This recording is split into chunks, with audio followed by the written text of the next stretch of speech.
एक और चीज़ जो मैं शेयर करना चाहता हूँ लोगों के साथ, वो ये है कि मैं यूरोप की बात करता रहता हूँ कि यूरोप में जो वर्क परमिट्स और यूरोप में जो बिज़नेस अपॉर्चुनिटीज़ हैं और वहाँ पे क्या-क्या चीज़ें हो सकती हैं। जो एक माइग्रेशन का ट्रेंड अभी है कि बाहर से हम यूके के अंदर आएँगे, मैं यूके से बाहर जाने की बात करना चाहता हूँ। इसको करने का मकसद क्या है?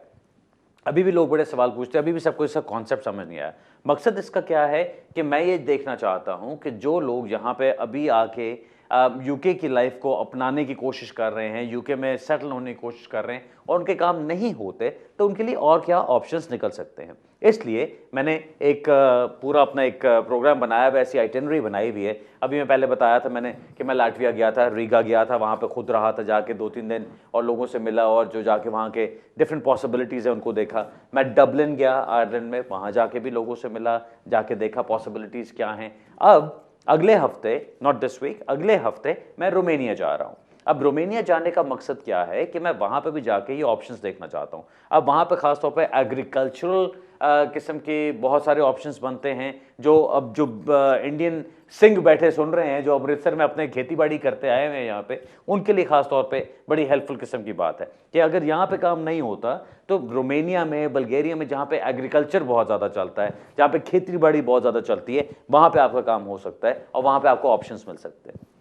उसी तरह से आप देखो कि जो फार्म्स हैं और जो वो एनिमल्स के लिए जो काम करने वाली चीज़, वहाँ पे वो बड़े ऑप्शंस हैं, जो वो भी चीज़ें बन सकती हैं। सो मैं हर तरह के ऑप्शंस खोलना चाह रहा हूँ और आहिस्ता-आहिस्ता जिस तरह से मैं इस पे काम कर रहा हूँ, मुझे लगता है कि जो मेरी एक्सपर्टीज़ बनती जा रही है, वो ये बन रही है कि जी जो गेटवे टू यूरोप है, वो सारा हम लोग बना दें यहाँ पे। अब उसमें मैं करना ये चाहता हूँ कि मेरे पास इन सारी कंट्रीज़ के जहाँ-जहाँ मैं जाता हूँ, क्योंकि जब मैं वहाँ जाता हूँ, मैं वहाँ के वकीलों से मिलता हूँ, मैं वहाँ के लोकल बिज़नेसेस को विज़िट करता हूँ, मैं वहाँ पे जो लाइफ़ के अंदर अपॉर्च्युनिटीज़ बन सकती हैं, मैं उनको देखता हूँ और फिर लाके मैं अपने क्लाइंट्स को बताना शुरू करता हूँ उसके बारे में। जैसा मैं अभी कहता आया हूँ काफ़ी पिछले चंद हफ्तों से, अभी भी जब मैं लोगों को बताता हूँ कि ये ऑप्शन खुलता है, तो वो ये लगता है कि जी बस ये too good to be true वाली बात है कि नहीं, बहुत अच्छी चीज़ है, ये इतना अच्छा हो नहीं सकता।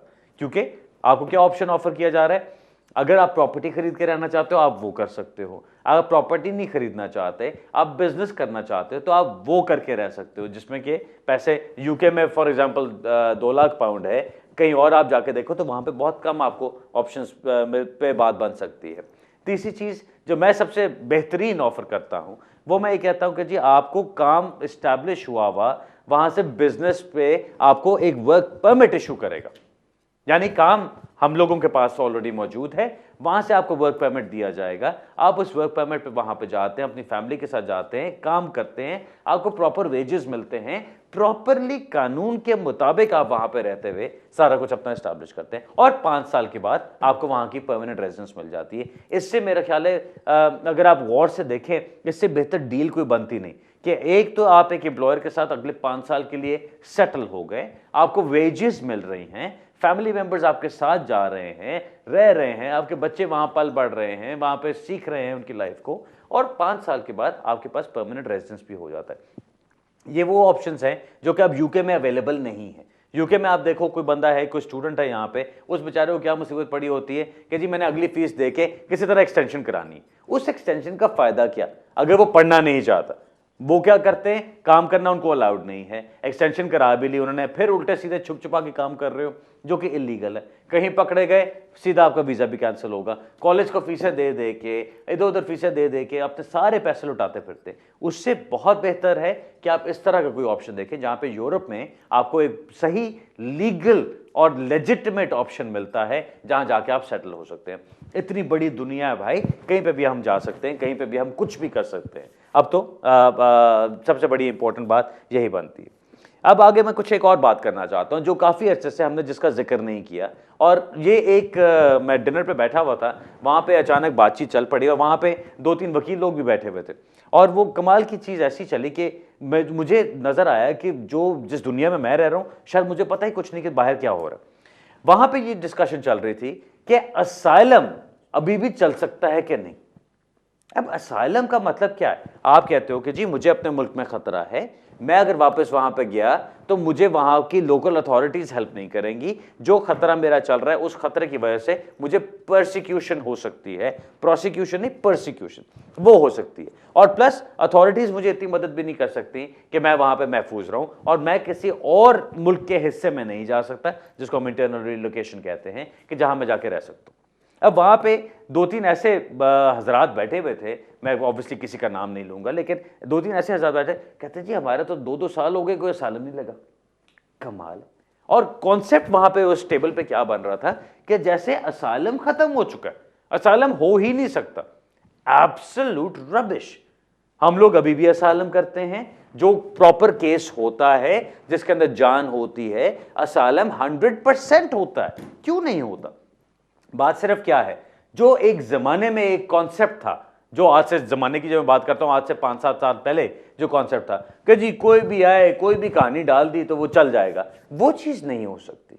हाँ, अगर आपकी बात में जान बनती है, अगर आप जो बात कह रहे हो उसमें वजन है, अगर आपने कानूनन उस चीज को समझ के उसके मुताबिक आपने वहां पे सारा कुछ तैयार किया है और उसके मुताबिक आप जवाब देते हो, तो ऑफ कोर्स असाइलम होता है।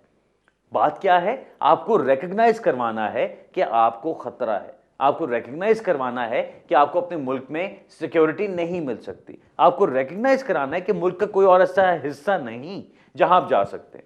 अब इंडियन कोई नेशनल है, अगर वो असाइलम करना चाहता है तो उसको असाइलम रिफ्यूज कर दिया जाता है, ये कह के कि आपकी कंट्री में तो बहुत अच्छा सिस्टम मौजूद है, आपकी जुडिशरी भी सही काम कर रही है, आपकी पुलिस भी सही काम कर रही है, प्लस इतनी बड़ी कंट्री है कि आप कहीं पे भी जाके रह सकते हो, एक हिस्से में से दूसरे हिस्से में चले जाओ तो किसी को पता नहीं चलेगा।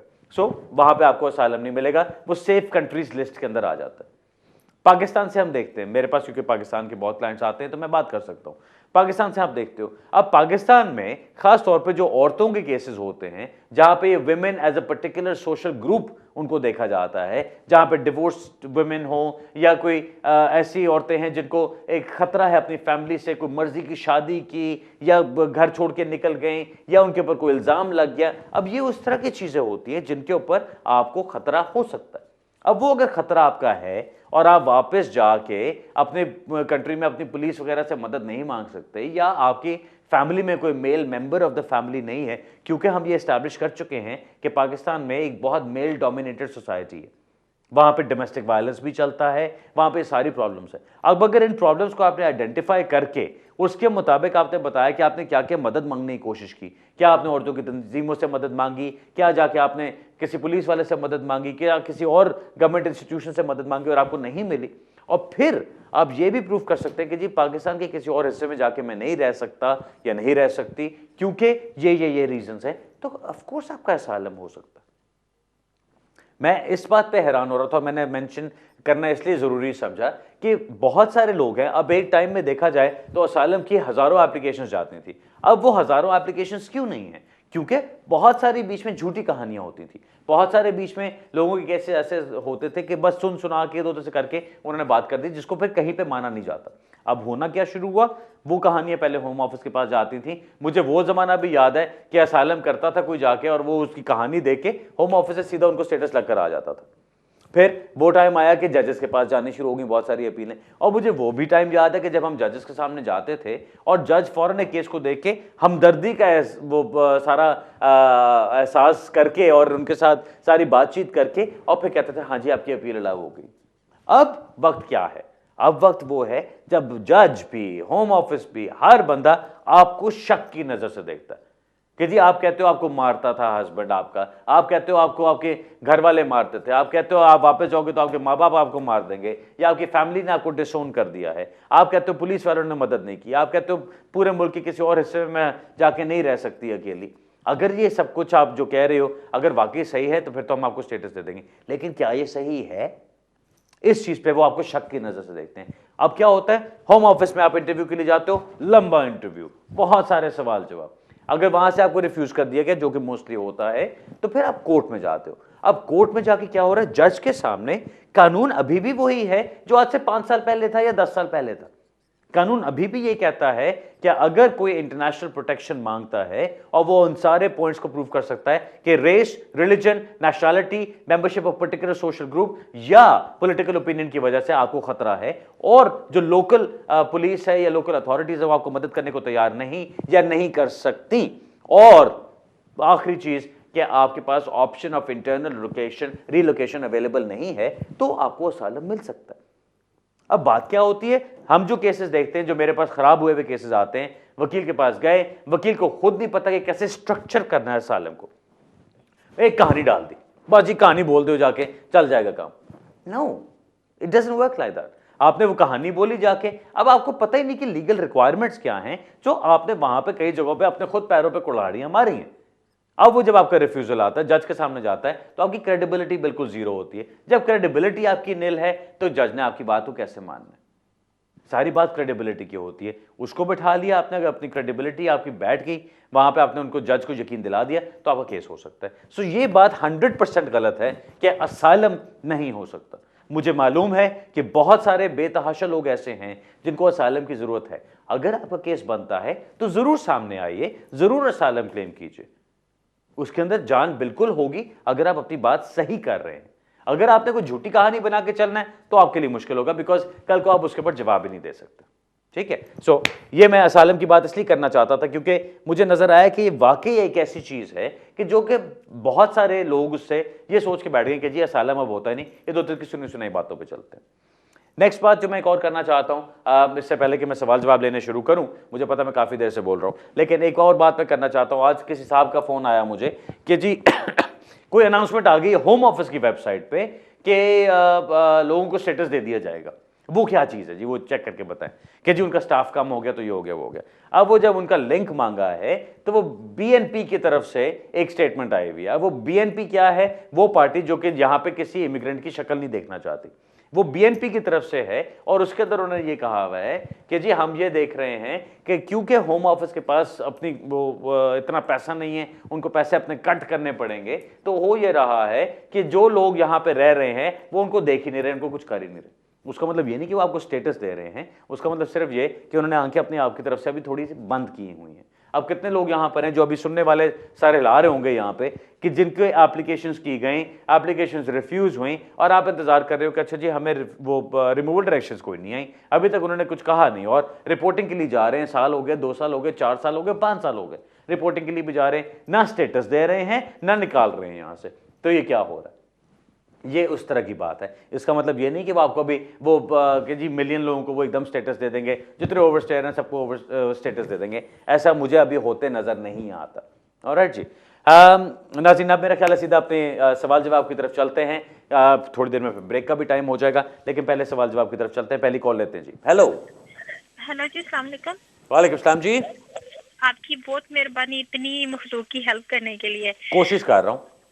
अल्लाह आपका भला करे, आपको इसका अजर दे और आपको तरक्की दे। आमीन जी। मुझे 2 साल पूछने हैं। एक रेफ्यूजी स्टेटस के बाद इंडेफिनेट मिला है, तो जो नेशनैलिटी है वो एक पूरे साल बाद अप्लाई करनी है या 28 दिन पहले अप्लाई कर सकते हैं? ठीक। और दूसरा सवाल ये पूछना है कि मेरी फ्रेंड है वो डिसेबल है, तो उसके हस्बैंड को वो जो डिस्क्रिशनरी लीव नहीं होती वो मिली है, तो अब उसके वो लोग वो क्योंकि डिसेबल है वो भी बेनिफिट ले रही है और उसके हस्बैंड का भी उसमें जॉइंट एप्लीकेशन में नाम है, वो भी बेनिफिट ले रही है। अब इससे उसके हस्बैंड की एक्सटेंशन हो जाएगी या उन लोगों को सारे बेनिफिट छोड़ने पड़ेंगे?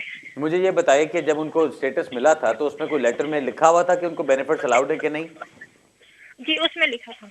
क्या अलाउड है उनको? चलो ठीक है, मैं बताता हूँ। ओके, जो आपका पहला सवाल है वो ये है कि जी आपकी जब नेशनैलिटी ड्यू होती है तो आप उससे 28 दिन पहले अप्लाई कर सकते हैं कि नहीं।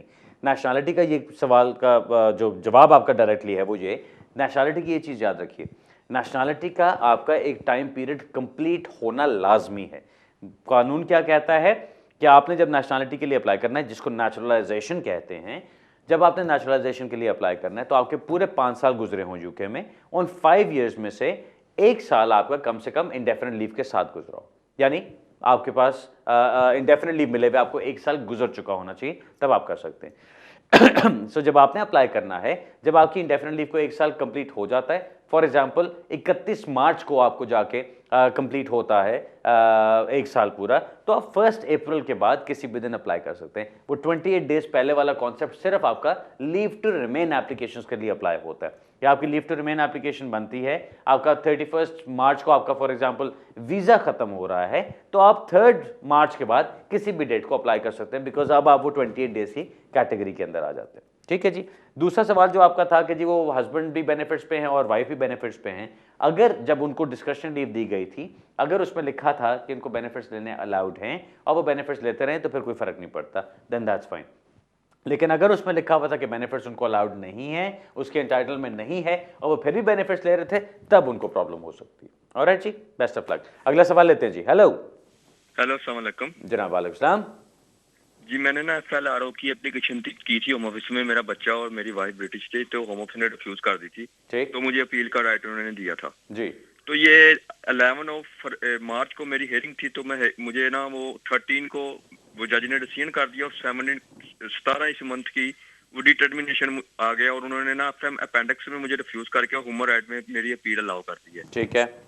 तो वो 17 को उन्होंने इशू किया, लेकिन 18 को मुझे मिल गया। मेरा आपसे ये क्वेश्चन है, पहला तो ये है कि क्या वो इसके फैसले के खिलाफ अपील करेंगे, क्योंकि मेरी वाइफ भी डिसेबल है, चल फिर नहीं सकती। ठीक है। तो क्वेश्चन ये दूसरा ये है कि कहाँ से मेरे दिन वो 5 वर्किंग डे जो होते हैं वो जब होम ऑफिस वाले अपील करते हैं, इस दिन से स्टार्ट होंगे। 17 को उन्होंने भेजा और 18 को मुझे मिल गया था। चलें ठीक है, मैं बताता हूं। और एक क्वेश्चन थोड़ा सा और सुन ले जी बताइए। क्या मैं फर्स्ट ये ट्रिब्यूनल से जहाँ मेरी हियरिंग गया उनसे पूछ सकता हूँ आफ्टर 5 डेज के मेरे खिलाफ अपील हुई है कि नहीं, प्लीज? चलें मैं बताता हूँ। आपने बेसब्रे नहीं होना, ठीक है जी। आपको ये पता है कि आपकी अपील अलाउ हो गई है। अब उस अपील के खिलाफ अगर उन्होंने कोई उस डिसीजन के खिलाफ अगर होम ऑफिस ने अपील करनी हुई, तो उसको लीव टू अपील एप्लीकेशन कहा जाता है, leave to appeal to the upper tribunal. अगर वो उन्होंने एप्लीकेशन कर दी, तो ट्राइब्यूनल की तरफ से आपको फॉरेन लेटर आ जाएगा जो ये कहता है कि जी फलानी डेट को उन्होंने अपील कर दी है। अब जब 5 दिन आपके गुजर जाते हैं, 5 दिन आपके जो काउंट होने हैं वो होना है जिस डेट को आपको मिला है। सो अगर 17 की डेट है उसके ऊपर लेटर के ऊपर और 18 को आपको मिल गया, तो 18 से आपके 5 दिन काउंट होते हैं। ठीक है जी। सो उसी दिन एक्सपेक्ट किया जाता है कि जी दूसरी पार्टी को भी मिल चुका होगा और वहाँ से टाइम काउंट होता है। अगर वो थोड़ा सा लेट भी हो जाते हैं, तो वो ग्राउंड्स उसके भी सबमिट करवा सकते हैं कि जी लेट क्यों हो गया, उसके ऊपर भी बात हो सकती है। लेकिन जनरली अपील का ये जो टाइम पीरियड है वो ऐसे चलता है। अब आपका जो पहला सवाल कि वो अपील करेंगे कि नहीं, आप मुझे बताइए, मैं कैसे बता सकता हूँ? आपके केस के बारे में मुझे कुछ नहीं पता कि आपके केस में क्या आर्ग्यू किया गया, आपके स्टेटमेंट्स में क्या लिखा गया, जज के डिटर्मिनेशन में क्या आया, जज ने कोई एरर ऑफ लॉ किया कि नहीं। अगर तो जज ने कोई एरर ऑफ लॉ किया तो फिर तो बात बन सकती है। अब आजकल सबसे बड़ी बात क्या चल रही है, जब हम कोर्ट में जाते हैं, वहाँ जाके आर्ग्यू करना चाहते हैं आर्टिकल 8 के ऊपर, तो जजेस फौरन देख के कहते हैं मिस्टर बुखारी, ये गुलशन केस के बारे में क्या ख्याल है? अब गुलशन केस क्या कहता है? गुलशन कहता है कि जी होम ऑफिस ने जो अपने इमिग्रेशन रूल्स बनाए हैं, उन्होंने ह्यूमन राइट्स को सब उसी के अंदर डाल दिए। नागरा केस का नाम है और गुलशन नाम है। ये 2 केसेस हैं जिनका हम जिक्र सुनते हैं कोर्ट में जाके। वो कहते हैं कि जी सारे ह्यूमन राइट्स आपके इसमें डाल दिए गए। यानी अपेंडिक्स FM को आप देखो, उसके अंदर जो पैराग्राफ 276 ADE आता है, उसमें जितने रूल्स उन्होंने बनाए हैं वो सारा कुछ कवर कर लेते हैं। अनलेस कोई बहुत एक्सेप्शनल सर्कमस्टांसेस हैं, तो फिर अगर आपके रूल्स के अंदर नहीं आता, तो फिर आप आउट ऑफ द रूल्स जाके आर्टिकल 8 को देख सकते हैं। ये कॉन्सेप्ट है। अब आपके केस में आप बता रहे हैं वाइफ आपकी डिसेबल्ड है, 1.5 साल का आपका बच्चा है, दैट मीन्स कि आपके इकट्ठे रहते हुए आपको जो टाइम गुजरा है वो 2 साल से ज़्यादा गुजर चुका है। वाइफ आपकी डिसेबिलिटी है जिसकी वजह से वो अपनी इनकम पूरी नहीं कर सकती और आपको बेनिफिट्स पे जाना पड़ रहा है। बच्चा आपका है जो कि प्रॉब्ली ब्रिटिश नेशनल होगा। ये सारी चीज़ें देखते हुए अगर यही आपके फैक्टर्स बनते हैं, तो ये आपकी एक्सेप्शनैलिटी की आर्ग्यूमेंट में हेल्प करते हैं। अब क्या होगा, आपके केस को देखते हुए जज ने प्रोबेबली ये कहा होगा कि जी मैंने सारा कुछ देख लिया, गुलशन को भी समझ लिया, लेकिन इनके केस में ये एक्सेप्शनल सर्कमस्टांसेस हैं जिसकी बेस पे मैं इनको यहाँ पे आर्टिकल 8 के अंदर स्टेटस दे सकता हूँ, या मैं आर्टिकल 8 में अपील को अलाउ कर सकता हूँ। अब जो सिर्फ एक चांस बनता है होम ऑफिस के पास उसको चैलेंज करने का, वो सिर्फ तब बनता है कि वो कहें कि नहीं जी ये तो कोई एक्सेप्शनल सर्कमस्टांसेस है ही नहीं, यानी जज ने कानून को गलत अप्लाई किया।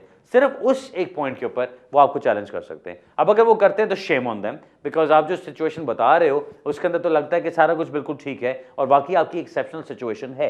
बट इफ दे डू, तो आपका जो वकील कोर्ट में जाएगा, और अगर उनको परमिशन भी मिल जाती है, तो आपका जब वकील कोर्ट में जाएगा तो उसने इस पॉइंट पे आर्ग्यू करना जाके कि जी एक्सेप्शनैलिटी है, तभी जज ने फैसला किया उसके ऊपर आर्टिकल 8 के ऊपर जाके, and there is nothing wrong with that. So अभी मैं आपको मेरिट्स में तो नहीं जाके कुछ कहूंगा, लेकिन जो मुझे अंदाजा हो रहा है आपकी बात सुन के, उसमें ये लग रहा है कि ये बात होगी। सो उम्मीद है कि होम ऑफिस उसको चैलेंज नहीं करेगा, लेकिन पॉसिबिलिटी ये है कि वो कर देंगे उसको चैलेंज, बट लेट्स सी क्या होता है, and best of luck with that sir. Okay नाज़रीन, अब एक ब्रेक का टाइम हो रहा है, ब्रेक से वापस आके अपना सवाल जवाब का सिलसिला दोबारा जारी रखेंगे। मिलते हैं थोड़ी सी देर में।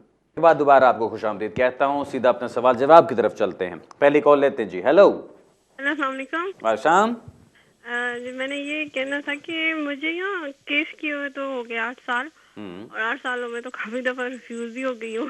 तो नेक्स्ट ये जो 9 जुलाई से पहले ना मेरे वकील ने कहा था कि वो 3 साल का जो वीजा था ना, आपको मुझे नहीं पता क्या नाम था उसका, मैं उस रूल में आती हूँ, तो वो हमने अप्लाई कर दिया। अब थी 2 दफा वो रिफ्यूज हो गया, वो भी नहीं दिया।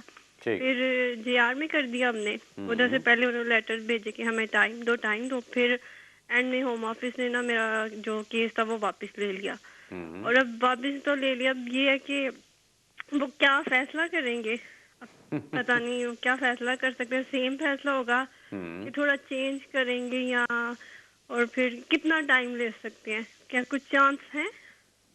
ये पूछना था। आपने भी मेरा ख्याल है आज को रिकॉर्ड तोड़ दिए अपना, वो बिल्कुल हवा में सवाल पूछने का। आप क्या कोई चांस है, क्या फैसला करेंगे, कितना टाइम ले सकते हैं, क्या फैसला चेंज करेंगे, ये सारी चीज़ें आपके मेरिट्स के ऊपर डिपेंड करती हैं जी। आपके मेरिट्स का क्या मतलब है, आपके केस में क्या डॉक्यूमेंटेशन है, क्या इन्फॉर्मेशन है, कब से आप आए हुए, क्या क्या आपने कनेक्शंस यहाँ पे बनाए, किस तरह आपकी टाइज अपनी कंट्री के साथ ख़त्म हुए, ये सारे फैक्टर्स आते हैं बीच में। सो यहाँ पे बैठ के मैं आपको उसके ऊपर ये नहीं बता सकता कि वो क्या फैसला करेंगे। प्लीज़ इसको समझने की कोशिश करें। मैं हरगिज़ सवाल से भागता नहीं हूँ। जो मुझे जानते हैं लोग, वो अच्छी तरह से जानते हैं इस चीज़ को कि मैं सवाल के पीछे पढ़ के, उसके अंदर घुस के, उसका सारा कुछ ठीक ठाक करके फिर निकलता हूँ बाहर, और फिर मैं जवाब ख़त्म करता हूँ अपना।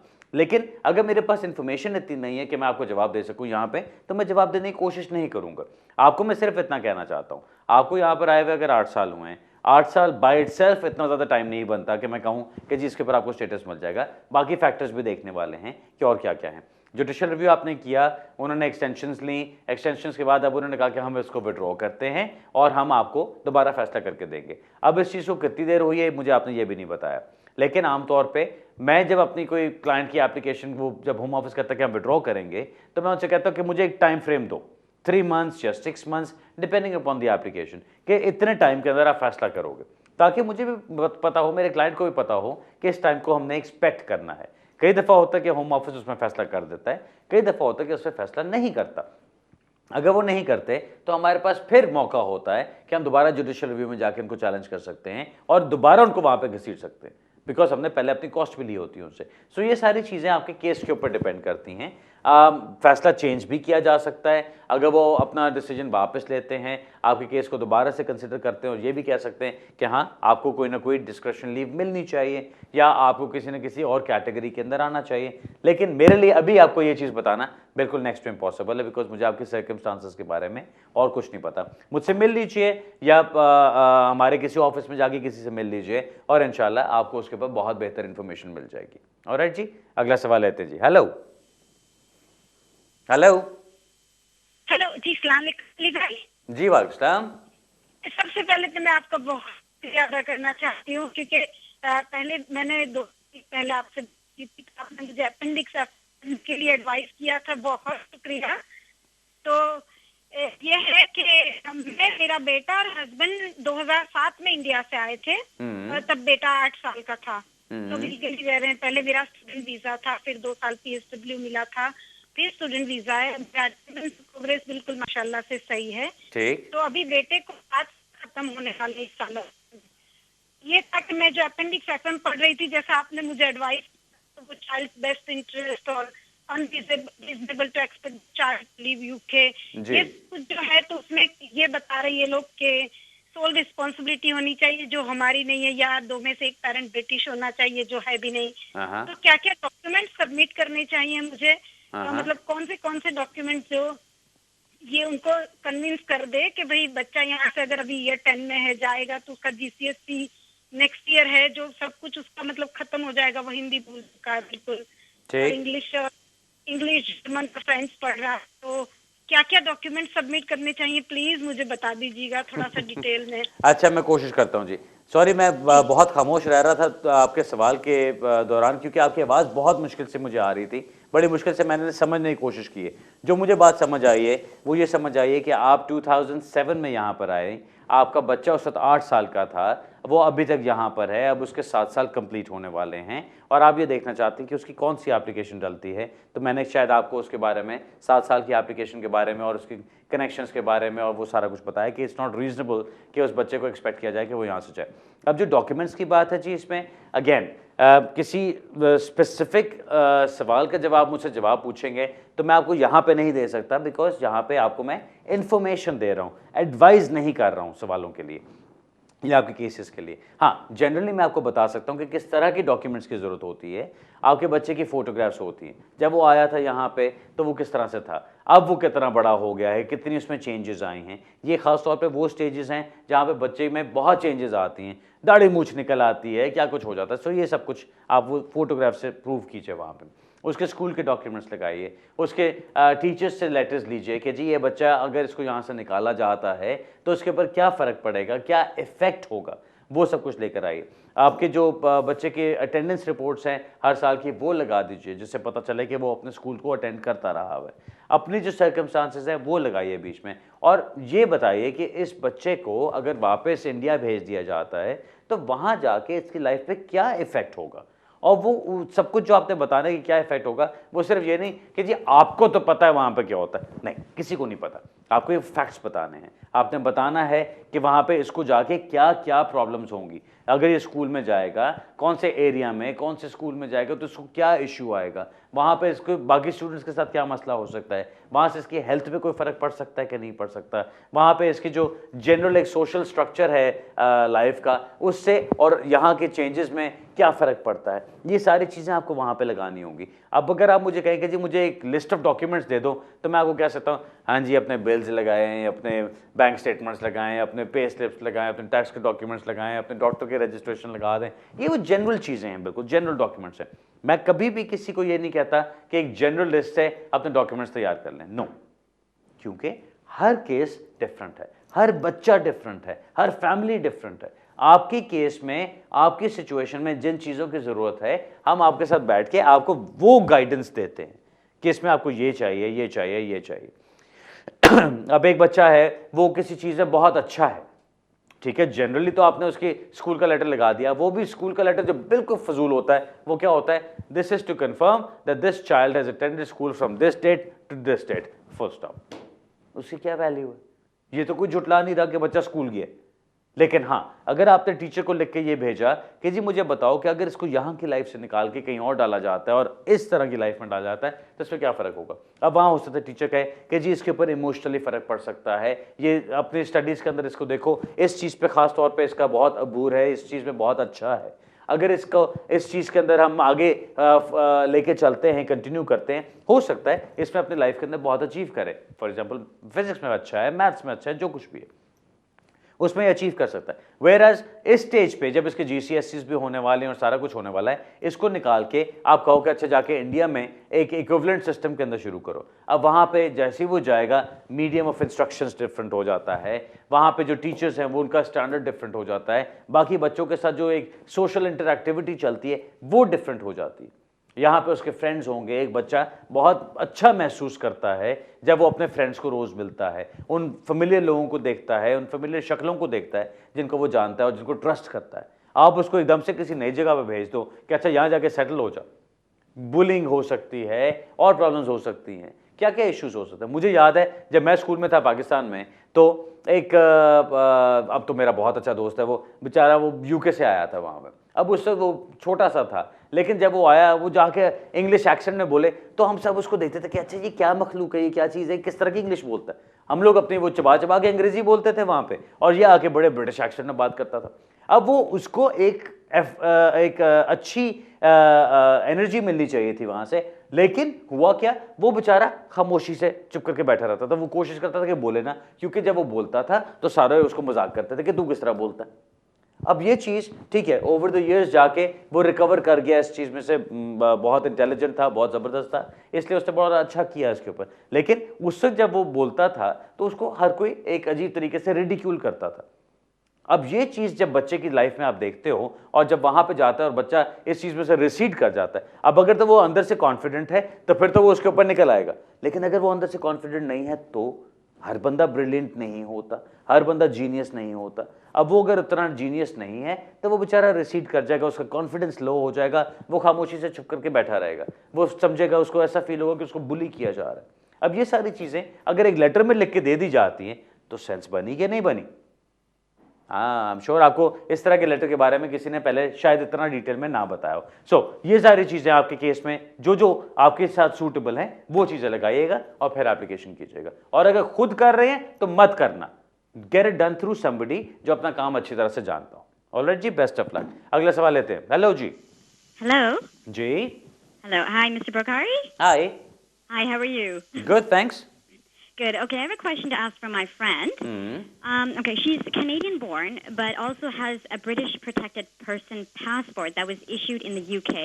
Okay. Now, in the passport, it has the endorsement subject to 1971 Immigration Control Act. Okay?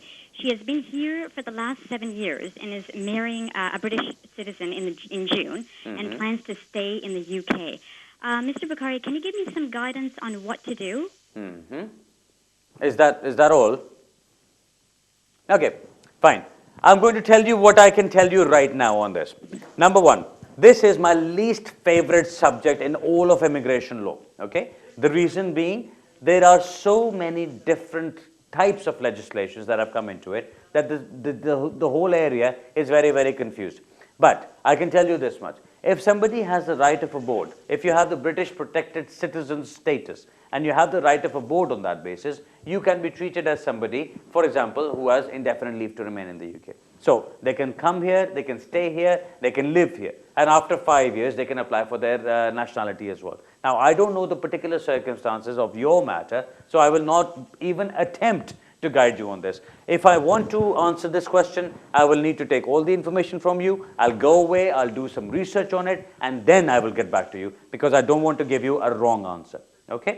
Urdu में बता देता हूँ जल्दी से। इनका सवाल ये था कि जी ब्रिटिश प्रोटेक्टेड सिटीजन्स का कोई पासपोर्ट था उनके पास और वो अब यहाँ पे शादी करना चाहते हैं किसी ब्रिटिश नेशनल से और फिर रहना चाहते हैं। अब वो अगर खाली उनके पासपोर्ट को देखा जाए अगर तो उसमें राइट ऑफ अबोर्ड है उनके पास तो फिर वो वैसे ही यहाँ पे रह सकते हैं और वो सारा कुछ चल सकता है। बट अगर राइट ऑफ अबोर्ड नहीं है तो उनका वीज़ा कोई ना कोई एक्सटेंशन होती है और उनके ऊपर फिर वो वाली रिस्ट्रिक्शंस अप्लाई होती हैं। Now, अगर वो ब्रिटिश नेशनल शादी करें, this is the only thing I didn't say to you before. If she's marrying a British national, then on the basis of that British national spouse, she will be able to switch her status on that as well. But what you're just telling me, I have an inclination that she may not have to do that. Urdu में बता दूं जी, अगर वो British national शादी करते हैं, British protected citizens का passport उनके पास है, राइट ऑफ अबोर्ड है, 5 साल से ज़्यादा गुजर चुके हैं, बिकॉज 7 साल की बात हुई है यहाँ पे, इट मे बी कि उनको इसकी ज़रूरत ना पड़े कि ब्रिटिश नेशनल शादी करके वो अपना स्टेटस चेंज करें। हो सकता है उनका वैसे ही काम चल जाए, but I am not sure और मैं कोशिश भी नहीं करूँगा कि आपको इसका 100% अभी यहाँ पे जवाब दूँ। Please email it to me, send it to my attention, I will look into it and then if I can find an answer for you, then I will get back to you. Okay जी, अगला सवाल लेते हैं जी। Hello hello hello, अस्सलाम वालेकुम जी वालेकुम सलाम। अली भाई, मुझे तो आपकी आवाज नहीं सुनाई दे रही, शायद आप मेरी आवाज सुन रहे हैं तो मैं टीवी पर सुन लेता हूँ। जी आप बताइए, मैं सुन रहा हूँ आपकी अली बात। भाई, मैं इधर आया था विजिटर वीजे पर, फिर मैंने इधर शादी कर ली तो मुझे पहले 3 साल की डिस्क्रिशनरी लीव मिली, फिर 3 साल की मिली है, लेकिन मेरी वाइफ के पास जो है वो फ्रेंच कार्ड भी है, वो नेशनल तो नहीं है लेकिन वो जो कार्ड सियोर होता है वो भी है। तो अभी मुझे 5 साल पूरे हो रहे, तो मैंने पता करना था आपसे कि क्या मैं इस रूट पर 5 साल के बाद as a European spouse apply कर सकते हैं या फिर हमें डिस्क्रिशनरी लीव पूरी करने के बाद ही अप्लाई करना चाहिए? प्लीज जरा अगर हो सकता है तो फिर प्लीज हमें बता दें। जरूर बताता हूँ जी, आप गौर से सुन लीजिएगा। अच्छा हुआ आपने कोई एक अच्छा ऐसा सवाल भी पूछा जो जरा हटके है, पिछले सवाल को हटा के। ये याद रखिए, यूरोपियन नेशनल्स का मतलब है कि वो यूरोपियन नेशनल्स हैं, ओके। यानी अगर वो फ्रेंच नेशनल हैं और वो यहाँ पर आके अपने ट्रीटी राइट्स एक्सरसाइज कर रही हैं, तो फिर आपको डिपेंडेंट का जो वीज़ा होता है वो मिलता है उसके ऊपर, या आपको डिपेंडेंट का स्टेटस मिलता है। अब अगर उनके पास वहाँ के जो इंडेफिनिट लीव का इक्विवेलेंट है अगर वो है, तो इसका मतलब ये नहीं कि वो फ्रेंच नेशनल हैं। सो एक तो ये चीज़ को आपको डिफ्रेंशिएट करना है। अब अगर वो ब्रिटिश नेशनल हैं और वो यूके में ही रह रही हैं, तो उनके ऊपर इमिग्रेशन रूल्स अप्लाई होते हैं। लेकिन अगर ब्रिटिश नेशनल किसी यूरोपियन कंट्री में जाके काम करना शुरू कर दे, तो उनके ऊपर यूरोपियन लॉज अप्लाई हो जाते हैं। सो ये चीज़ तो पहले अपनी आप दिमाग में क्लियर कर लीजिए। आपने जो सिचुएशन बताई कि आप यहाँ पर आए, आप विजिटर के तौर पे आए, आपने शादी कर ली, आपको शादी की बेस पे 3 साल की डिस्क्रिशनल लीव मिल गई, फिर आपको एक्सटेंशन भी मिल गई 3 साल की, और अब आपको टोटल 5 ईयर्स गुजरे हैं और आप सोच रहे हैं शायद यूरोपियन लॉ के अंदर जाके आपको अभी परमानेंट रेजिडेंस मिल जाए। आई वुड सजेस्ट कि ऐसा नहीं है जो आपने इन्फॉर्मेशन मुझे दी है। अगर वो ब्रिटिश नेशनल हैं और वो यूके में ही रहती हैं, तो उनके ऊपर इमिग्रेशन रूल्स ही अप्लाई होंगे। यूरोपियन कानून के अंदर आप नहीं जा सकते और उसका फ़ायदा उठा नहीं सकते आप। सो इसमें क्या चीज़ करनी है, अभी आपके 5 ईयर्स कंप्लीट हुए हैं, 1 साल और गुजरने दीजिए। जब आपके 6 ईयर्स डिस्क्रिशनरी लीव के कंप्लीट हो जाते हैं, तब आप इंडेफिनिट लीव के लिए अप्लाई कर सकते हैं। मुझे बहुत सारे सवाल आते हैं बिकॉज अब बहुत सारे लोगों के वो 6 साल वाला टाइम पूरे होने वाले हैं जब से ये 3 साल वाली डिस्क्रिशनरी लीव शुरू हुई थी। अब मैं ये बताता चलूँ यहाँ पर कि लोग पूछते हैं कि जी उस वक्त हमें क्या क्या दिखाना है, क्या हमें अपनी इनकम दिखानी है, क्या अकोमोडेशन दिखानी है, क्या कोई जॉब दिखाना है, क्या कोई टैक्सेस दिखाने हैं, क्या चीज़ दिखानी है। ऐसी कोई चीज़ नहीं, आपको सिर्फ और सिर्फ इंडेफिनिट लीव के लिए अप्लाई करना है, ये दिखा के कि पिछले 3 साल भी आपने यहीं पे गुजारे हैं। That's all.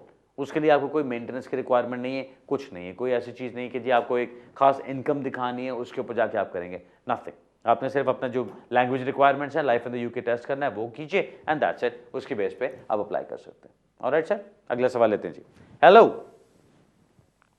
हेलो हेलो जी, अस्सलाम वालेकुम। वालेकुम। मेरा सबसे पहले मैं आपको ये कहना चाहती हूँ कि आप बहुत अच्छे और काबिल वकील हैं, क्योंकि आपने मेरे हस्बैंड का केस किया जो 4 साल से नामुमकिन था।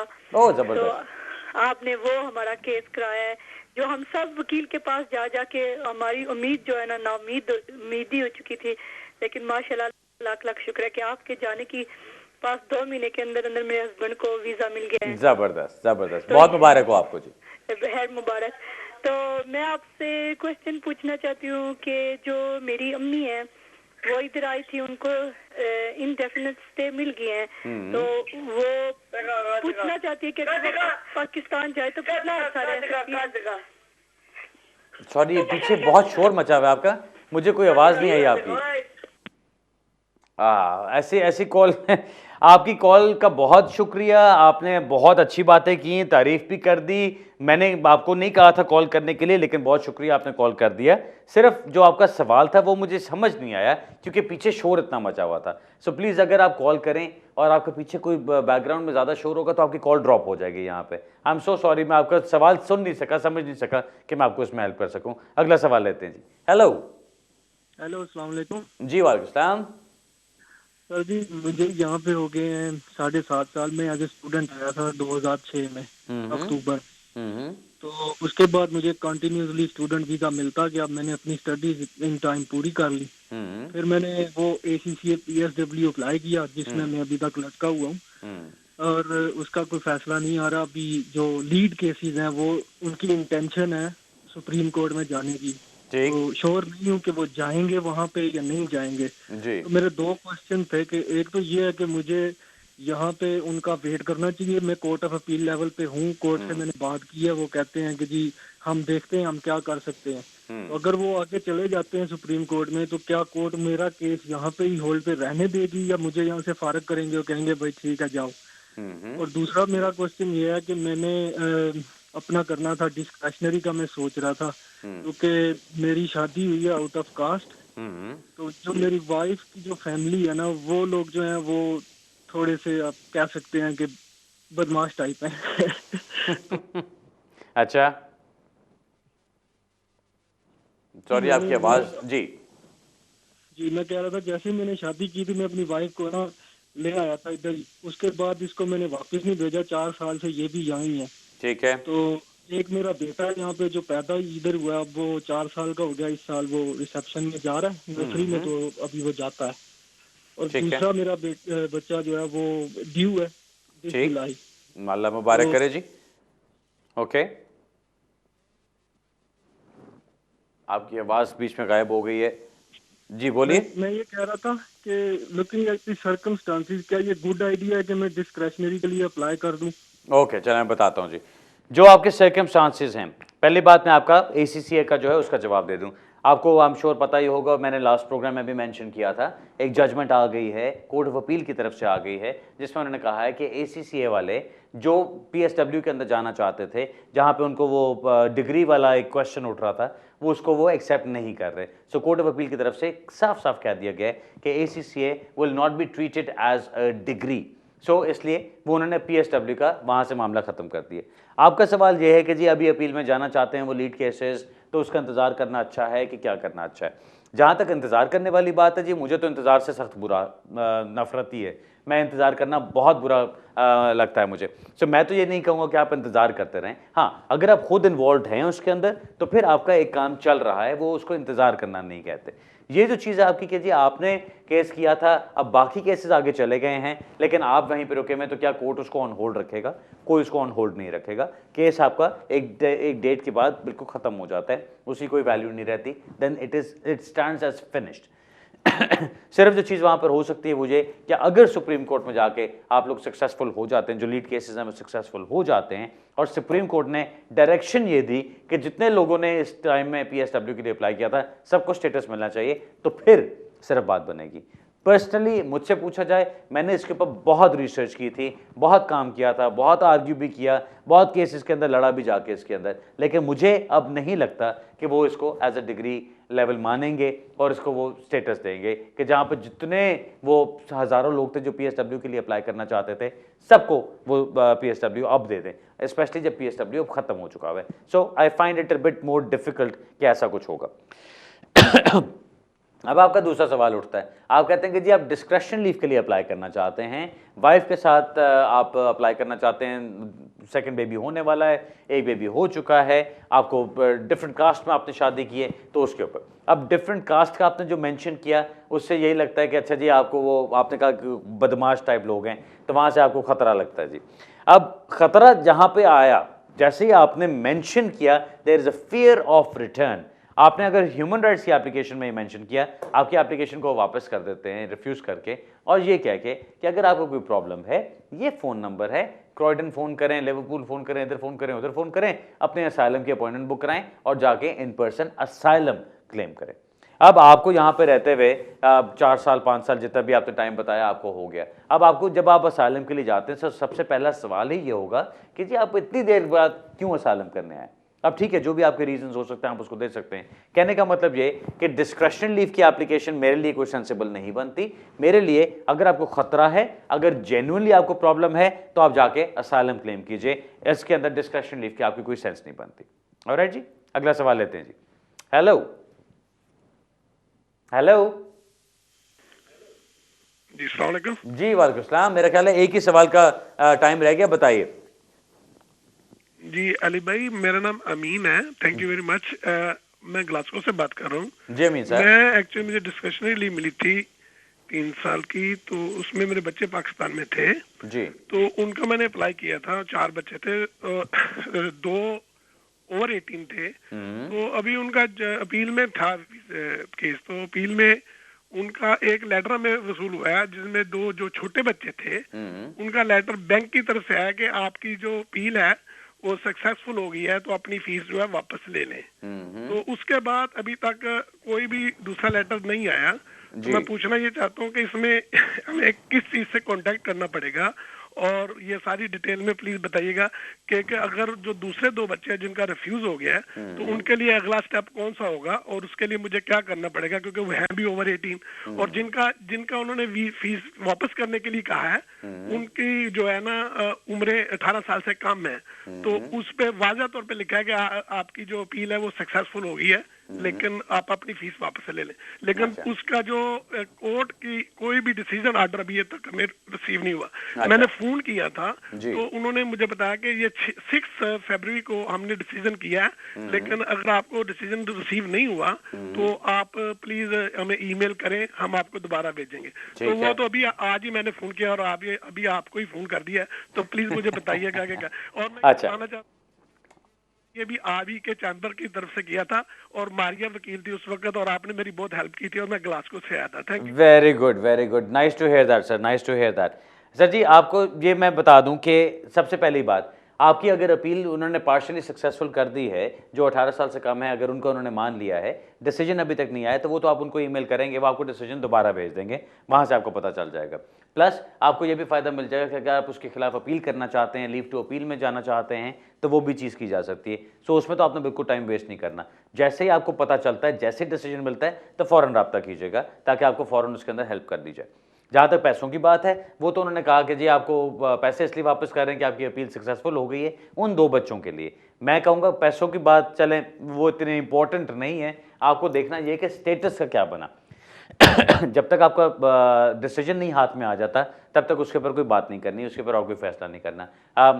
ऑब्वियसली आप हमारे ऑफिस में ही हैं, तो आप वहाँ पे दिखाइएगा, वहीं पे बात करेंगे इंशाल्लाह इसके ऊपर। यहाँ टीवी पे आपके केस को मैंने डिस्कस नहीं करना बैठ के। ठीक है सर जी, but thank you very much for your call. हम इंशाल्लाह दफ्तर में बात करेंगे। नाज़रीन, अब मेरा ख्याल है आज के प्रोग्राम का टाइम ख़त्म हो रहा है। मेरा ईमेल एड्रेस आपके सामने मौजूद है यहाँ पे। अपना कोई सवाल हुआ करे, ख़ासतौर पे अगर यूरोप के बारे में आप कुछ पूछना चाहते हैं, प्लीज़ मुझसे कोई एक बहुत जनरल किस्म का सवाल ना पूछें कि जी हम यूरोप में जाके क्या कर सकते हैं।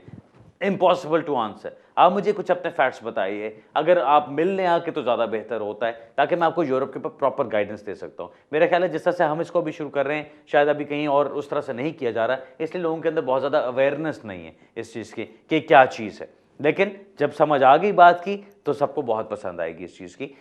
एनीवे, अब मेरा ख्याल है आज के प्रोग्राम का टाइम ख़त्म होता है। इंशाल्लाह अगले हफ्ते इसी जगह इसी वक्त दोबारा मुलाकात होगी। जिस तरह मैंने पहले अर्ज़ किया, कल ईस्ट लंदन में हैं, परसों फिंचली में हैं, थर्सडे को वापस अपने साउथ हॉल में हैं, और फ्राइडे को इंशाल्लाह इस फ्राइडे को बर्मिंघम में लोगों से मुलाकात होगी।